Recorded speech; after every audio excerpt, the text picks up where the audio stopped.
This is TradeFlow News, bringing you relevant news and insights from around the world. TradeFlow News, enabling trade for SMEs and economies worldwide.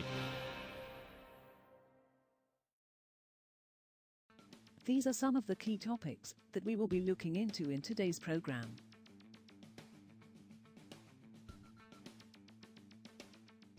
First, let's take a look at the overnight headlines which are impacting the commodity markets. Oil prices pushed higher for a second day on Wednesday, rising by about 2%, buoyed by sanctions-related supply risks and hopes of a US-China trade deal. Investors also digested news that the US is seeking oil for delivery to its strategic reserves. Brent crude futures rose $1.24, or 2.0%, to $62.56 a barrel as of 0645 GMT, while U.S. West Texas Intermediate crude futures climbed $1.20, or 2.1%, to $58.44. Oil had weakened to a 5-month low on Monday as producers pumped more supply while trade tensions threatened to blunt demand. Qatar and the US have written to EU heads of state expressing concern over the bloc's corporate sustainability rules and the potential impact on liquefied natural gas exports, a statement from Qatar Energy showed on Wednesday. Last week, Qatar's energy minister, Saad al-Kaabi, told Reuters that Qatar would not be able to do business in the EU, including supplying Europe with LNG to plug its energy gap, unless more changes are made to its corporate sustainability due diligence directive. The letter signed by Kaabi and U.S. Energy Secretary Chris Wright said the directive poses a significant risk to the affordability and reliability of critical energy supplies for households and businesses across Europe and an existential threat to the future growth, competitiveness, and resilience of the EU's industrial economy. Moving on to the top news in the energy sector. U.S. crude oil stockpiles were expected to have risen last week, while gasoline and distillate inventories likely fell, an extended Reuters poll showed on Tuesday. 8 analysts polled by Reuters ahead of weekly inventory data estimated on average that crude inventories rose by about 1.2 million barrels in the week to October 17.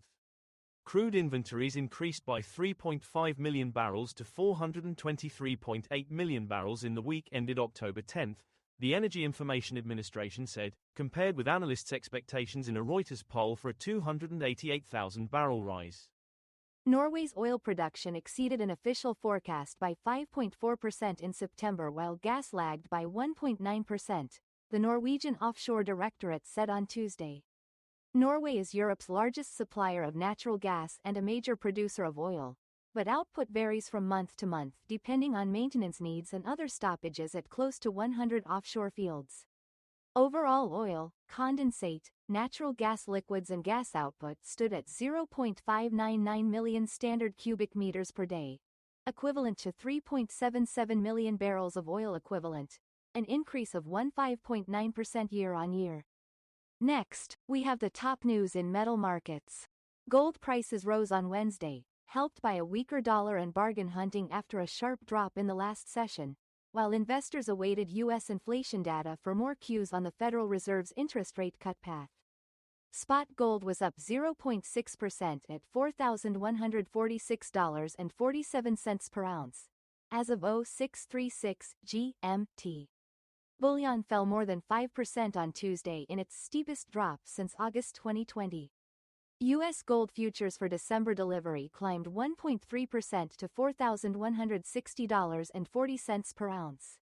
The dollar index was down 0.1% against its rivals, making gold less expensive for other currency holders. Shanghai copper ticked lower on Wednesday, giving up gains made in the previous session, as trader optimism lost steam due to weak Chinese demand from high prices and a strong dollar.